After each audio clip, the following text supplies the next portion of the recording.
The space warriors are eco-soldiers who work night and day to preserve the environment and protect endangered species all over the universe. Episode 4 of Cowboy Bebop. This one's called Gateway Shuffle, and it's about eco-terrorists who are out there to save the Ganymede sea rat. This one takes place in and around the largest moon on Jupiter, Ganymede, and their amazing delicacy that they've come up with. They've been serving this Ganymede sea rat, and it apparently tastes absolutely awful, but these eco-terrorists still care about this amazing animal, and they'll kill and blow up anyone who gets in their way. The house specialty is sea rat. Used to be a staple food, harvested in the Ganymede Sea. And is it tasty? It's totally disgusting. People eat it anyway for status. It's in now.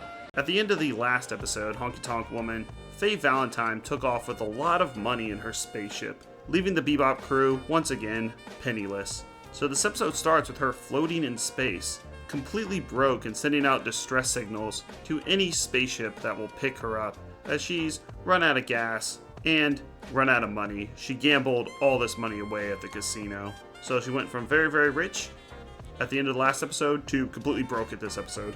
A recurring theme we will see with all the main characters in this series. Jet and Spike are tracking down another bounty, but this gets interrupted when the eco-terrorists burst into the restaurant and kill anyone who's eating this very endangered species of the Ganymede sea rat. Should we just grab him and forget about breakfast? Are you aware that the Ganymede sea rat is a very intelligent and kind animal?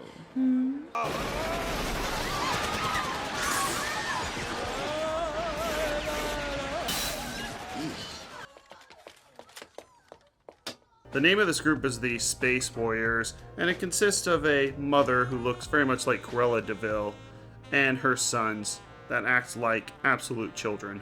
This is an uncomfortable Oedipus type situation. Stop right there. Game over. Take it easy. You don't want to see your dear mother hurt now. You better let her go! Thanks to you, we lost our reward. Fortunately, you're worth a lot more. 25 million will buy a lot of lobster stew. After the Space Warriors' bloody shootout at the restaurant, it makes you believe that these are going to just be 2-bit terrorists. But after the Bebop crew takes the leader of the Space Warriors in, we see that they actually have much, much bigger and more disastrous plans than just trying to save the Ganymede sea rat. This is supposedly what the sea rat looks like. Looks yummy. And like Cowboy Bebop always does, they put many twists in these 22-minute episodes, and their attention to detail is exquisite. Jet makes a radio call to one of his older police buddies to get some information on why suddenly this bounty has just disappeared.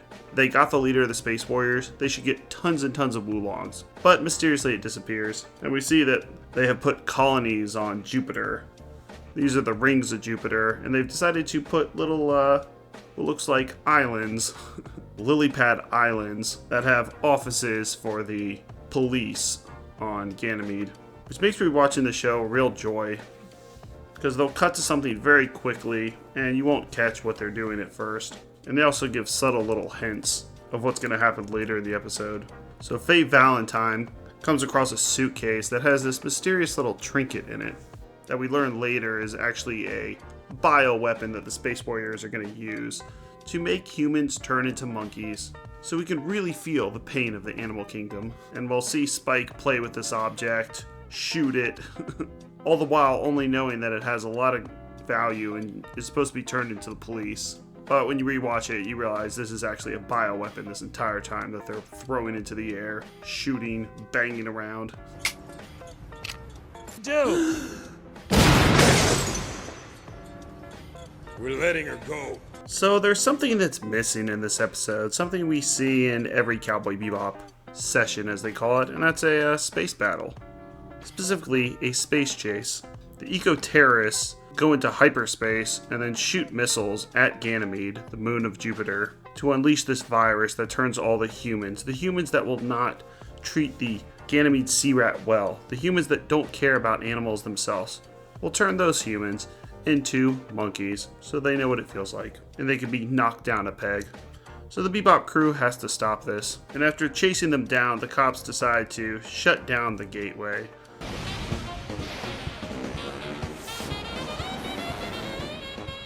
Jet, I got two! Lock on the other one! What? There are no weapons online.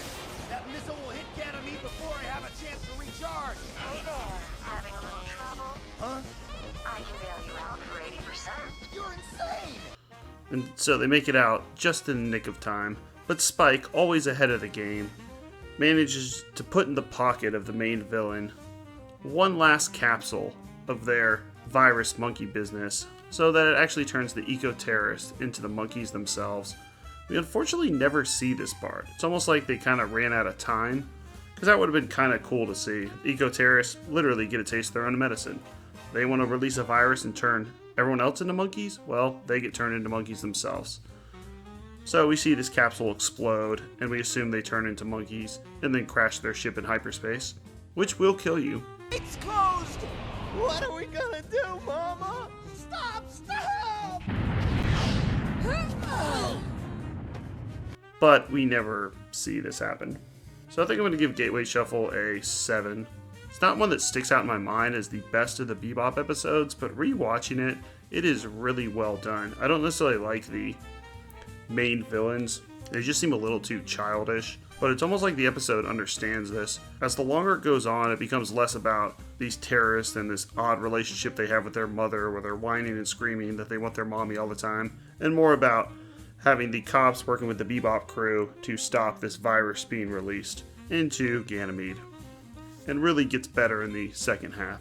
So Gateway Shuffle is a really good episode that is about to be eclipsed by the next episode, Ballad of the Fallen Angels, which I think has the best ending, not only of this series, but really any anime series. The way they end the episode Ballad of the Fallen Angels through these flashback sequences and in music is, dare I say, poetic. Really poetic. It makes me want to cry. I love it so much. Fortunately, it's pretty heavily copyrighted, but I'll try to put some sequences in the next episode to show you what it looks like.